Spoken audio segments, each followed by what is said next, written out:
آپ کو مبارک دوں یا یہ کہوں کہ آج انصاف مل گیا تو تسلی ہے، سیٹسفائیڈ ہے؟ دیکھیں، اللہ کا بڑا شکر ہے، میں سمجھتا ہوں کہ انصاف ملا، چاہے تاخیر سے ملا، لیکن ندیم ملک صاحب، یہ پورا جو کھیل کھیلا گیا ملک کے اندر 4 سال، اس کا آج نتیجہ یہ ہے کہ ہمارے ملک کے اندر انتظامی مشینری ساری مفلوج ہو گئی ہے۔ کوئی افسر کسی بھی دفتر میں دستخط اپنے کرنے کے لیے تیار نہیں ہے، فیصلہ کرنے کے لیے تیار نہیں ہے۔ اور پھر آپ دیکھیں کہ ملک کے اندر ایک ایسا ماحول بنایا گیا کردار کشی کر کر کے۔ دیکھیے، یہ عمران خان صاحب، انہوں نے ہمارے خلاف ایک مہم چلائی کہ یہ سب چور ڈاکو ہیں، اور اپنے لوگوں کو اتنا جنونی بنایا کہ وہ گلی محلے میں آپ کو ملتے تھے۔ آپ کو یاد ہوگا کچھ دیر پہلے ایک میک ڈونلڈ میں واقعہ ہوا، کچھ لوگوں نے، ایک فیملی نے میرے پہ آوازیں کسیں، اور اس کے بعد پھر میں ان کی تعریف کروں گا کہ جب انہیں ملامت ہوئی تو وہ میرے پاس معذرت کے لیے بھی آئے۔ لیکن جب انہوں نے معذرت کی تو عمران خان صاحب اتنے سٹ پٹائے کہ یہ کیسے ہو گیا۔ انہوں نے اگلے 2 جلسوں کے اندر اپنی تقریر میں کہا کہ احسن اقبال ڈاکو ہے۔ اب وہ جس بنیاد پہ مجھے ڈاکو قرار دے رہے تھے، آج اس کا عدالت میں وہ دفاع تو نہ نیب کر سکا، اور یہ سب چیز ہم پہلے دن سے، آپ دوست بھی سب میڈیا کے جو ہیں، پہلے دن سے گواہی دے رہے تھے کہ یہ جھوٹا کیس بنایا گیا، غلط کیس بنایا گیا۔ میں یہ سوال کرنا چاہتا ہوں کہ دیکھیے، یہ حق کس نے ایک شخص کو دیا ہے کہ وہ ایک اس طرح پکڑ کے جس کی چاہے حجامت کر دے، جس کو چور بنا دے، جس کو ڈاکو بنا دے، جس کو غدار بنا دے، جس کو کافر بنا دے۔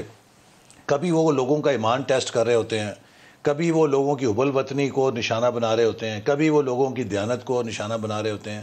یہ جو طرز عمل ہے، یہ ملک کے اندر ایک ایسی پولرائزیشن پیدا کر رہا ہے، کر چکا ہے، اور یہ ملک کے اندر ایک ایسی ڈیوائیڈ پیدا کر رہا ہے جس کے بہت ہی بھیانک اثرات ہوں گے۔ یہ چیز میرے لیے زیادہ فکر مند۔ دیکھیے، میری ذات کا تعلق ہے، یقیناً میری فیملی نے سفر کیا، میرے فرینڈز نے سفر کیا، میرے دوست، میرے حلقے کے لوگ، انہوں نے، اور میں سب کا شکریہ ادا کرتا ہوں کہ سب نے سپورٹ بھی کیا۔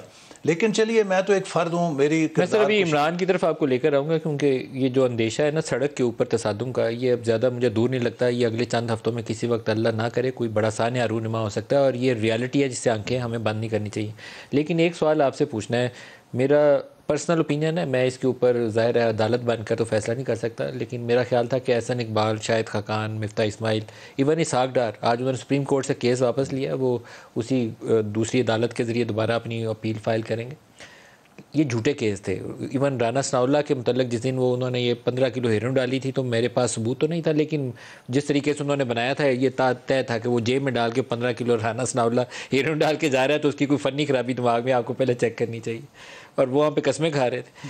لیکن 2-3 کیس ایسے تھے جس کے متعلق میری آنیسٹ اوپینین تھی کہ اس میں جان ہے۔ ایک آصف زرداری کا اور اومنی گروپ کا کیس تھا، شہباز شریف اور ان کے صاحبزادوں کا کیس تھا۔ میں آج بھی اس پہ قائم ہوں، مطلب میں جھوٹ نہیں بول سکتا کہ اس میں جان تھی، اس میں کیس بنتا تھا۔ آپ نے نیب لا امینڈ کر کے اب گدے گھوڑے ایک صف میں کھڑے کر نہیں، دیے۔ دیکھیے، یہ بھی میں وضاحت کروں، نیب لا کے اندر جو امینڈمنٹس ہوئی ہیں، یہ کون سی ہوئی ہیں؟ پہلی وہ امینڈمنٹ ہوئی ہے کہ جو عمران خان صاحب خود متعارف کرا چکے تھے، اور اس کے وہ فضائل بیان کر چکے تھے۔ پشاور میں غالباً ان کی تقریر تھی، اور اس میں انہوں نے کہا کہ یہ ترامیم کیوں ضروری ہیں۔ تو یہ وہ ترامیم ہے جو عمران خان صاحب خود متعارف کرا چکے تھے آرڈیننس کے ذریعے۔ دوسری وہ ترامیم ہے کہ جو سپریم کورٹ اور ہائی کورٹ کے مختلف فیصلوں میں وہاں پہ آبزرویشن عدالت نے دی تھی کہ یہ قانون جو ہے یہ بنیادی حقوق اور ہمارا جو قانون ہے اس سے متصادم ہے، اس کو اصلاح کرنی چاہیے۔ تیسری اس کے اندر جو ترمیم ہے وہ ہے کہ جو اسلامی نظریاتی کونسل نے اس کے بارے میں کہا تھا کہ جو اسلامی شقیں ہیں اس سے کچھ تصادم ہے جہاں پر، اس کو ٹھیک کیا گیا۔ اس کے علاوہ تو ہم نے کوئی اس میں ایسی ترمیم نہیں کی۔ اب سوال یہ ہے کہ اگر آپ ایک ایسا قانون بنائیں کہ جس میں ڈسکریشنری طاقت ہو آپ کے پاس، دیکھیے شہباز شریف صاحب کے خلاف جو مقدمہ بنا، جب ان کو ضمانت دی گئی تو تقریباً یہی سوالات جو آج چیف جسٹس نے نیب سے مجھ سے میرے کیس میں پوچھے، یہی سارے سوالات جو ہیں لاہور کے اس بینچ نے بھی نیب سے پوچھے کہ آپ نے بتائیں کون سا کرپشن کا ایلیگیشن ہے، کدھر آپ نے کرپشن پکڑی ہے، کس بنیاد پہ لگایا ہے۔ اسی طرح خواجہ سعد رفیق صاحب کو جب ضمانت دی گئی تو سپریم کورٹ نے جب پولیٹیکل انجینئرنگ کہا تو میرے سامنے انہوں نے 5 دفعہ کہا کہ آپ ہمیں کوئی ایک ریزن دیں کہ ہم ان کی ضمانت کی درخواست مسترد کر دیں۔ نیب کچھ نہیں دے سکا۔ تو لہٰذا یہ جو ساری پولیٹیکل انجینئرنگ کا ایک سارا ناٹک تھا، دیکھیے اس وقت شہباز شریف صاحب لیڈر آف اپوزیشن تھے، اور عمران خان صاحب کو ان سے خطرہ تھا کہ اگر میرا کوئی متبادل ہو سکتا ہے، اگر کوئی پولیٹیکل ڈسپنسیشن چینج ہوگی تو شہباز شریف صاحب ہوں گے، تو لہٰذا انہوں نے ایک غیر معمولی بندوبست کیا ہوا تھا کہ کسی طرح شہباز شریف صاحب کو اندر بھی کرو، ان کو زبردستی نااہل بھی کراؤ۔